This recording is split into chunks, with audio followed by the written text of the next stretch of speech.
Alors, si vous analysez le document petit à petit, ben voilà, les pages sont numérotées, ça commence à la page 1, qui servira à la fin de couverture, mais elle n'est pas encore faite.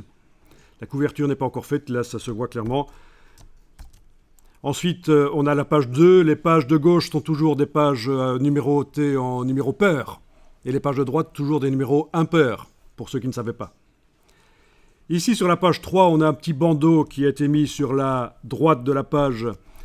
Ça peut servir quand on a un long document pour repérer rapidement les différents chapitres. Vous connaissez ça, vous avez certainement déjà vu ça dans des brochures, dans des catalogues.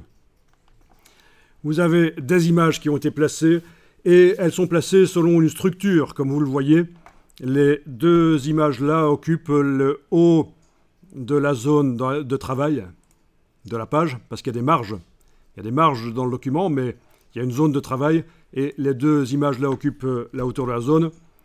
Celle-ci utilise visiblement les 3/4 en largeur et les colonnes de texte aussi, donc on a de la cohérence dans le document.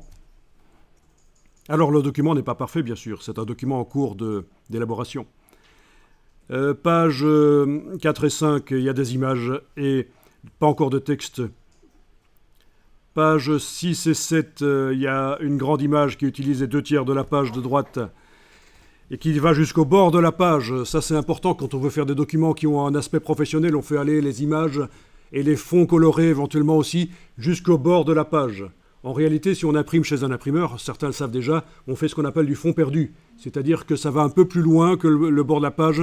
L'imprimeur va imprimer un peu plus que nécessaire, puis ça va être coupé.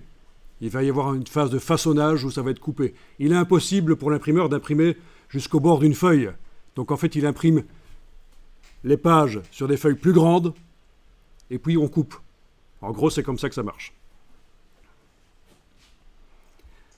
Voilà, système de grille d'image sur la page de gauche, la page 8, là. Un titre fantaisie qui a été mis sur la page 9, un bloc qui a été tourné, et qui habille. Ah oui, vous pouvez essayer sur la page 9, par exemple. Prenez la flèche noire dans la palette des outils, celle qui sert à manipuler les blocs. Cliquez sur le bloc ici, et bougez-le. Vous remarquez que le texte est repoussé, c'est de l'habillage, le bloc habille. Le bloc du gros titre habille. On est d'accord? Si vous voulez qu'il soit plus petit, le réflexe, c'est de prendre la flèche noire et d'essayer de prendre une poignée ici et de redimensionner. Sauf que ça ne marche pas.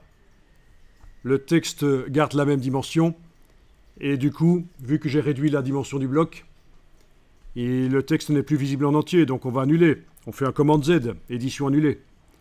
Si vous voulez modifier la dimension d'un bloc et son contenu, il faut l'avoir d'abord sélectionné avec la flèche noire, oui. Puis, il faut aller dans la palette des outils, prendre l'outil de transformation manuelle. Et là, vous allez pouvoir bouger. Alors, remarquez ce qui se passe. Ça écrase le texte ici. J'annule. Je vais recommencer, toujours avec l'outil de transformation manuelle. Mais cette fois-ci, je vais enfoncer, pendant que je prends la poignée du coin ici, je vais enfoncer la touche majuscule. Je lâche le bouton de la souris, puis la touche majuscule, c'est une touche de contrainte pour garder les proportions correctes. Et donc, j'ai réussi à redimensionner le contenu. Et vous pouvez repositionner et faire quelque chose de sympa si vous voulez. Voilà. Si on le met là, il y a même la place pour mettre une ou plusieurs images en plus ici, si on veut. Du coup. Ceci dit, on peut aussi avoir du blanc. Quand on laisse du blanc dans un document à certains endroits, ça aère, ça donne un côté luxueux. Plus vous voulez donner un côté luxueux à un document, plus vous laissez des zones vides. Plus vous voulez donner un côté bas de gamme, plus vous faites du remplissage, il n'y a pas un centimètre carré qui n'est pas rempli d'informations. Regardez les publications que vous recevez dans vos boîtes aux lettres pour les publicités, pour les magasins. Ils remplissent à fond. Ils remplissent partout. Ils font pas, voilà, ils gâchent pas d'argent. Il n'y a pas un endroit où il y a pas d'informations dans ces publications. Par contre, des magazines plus luxueux, vous allez voir qu'il y a systématiquement des zones blanches. Il y a un livre qui existe à ce propos. Je ne vous dis pas de l'acheter du tout. C'est un livre en anglais. White Space is not your enemy. White space is not your enemy. L'espace blanc n'est pas votre ennemi. Et ça, c'est à destination des graphistes, pour qu'ils apprennent à laisser des parties vides dans leur composition, que ce soit Photoshop, Illustrator, InDesign, des parties vides. Alors vide, ça ne veut pas nécessairement dire blanc. Ça peut être un fond coloré. Ça peut être un fond d'image, une partie d'image. Voilà. Et donc voilà une bonne astuce pour donner un côté luxueux, c'est de laisser du blanc. C'est pour ça que je dis, voilà, c'est pas évident que la partie ici qui est blanche et vide, on doit nécessairement la remplir.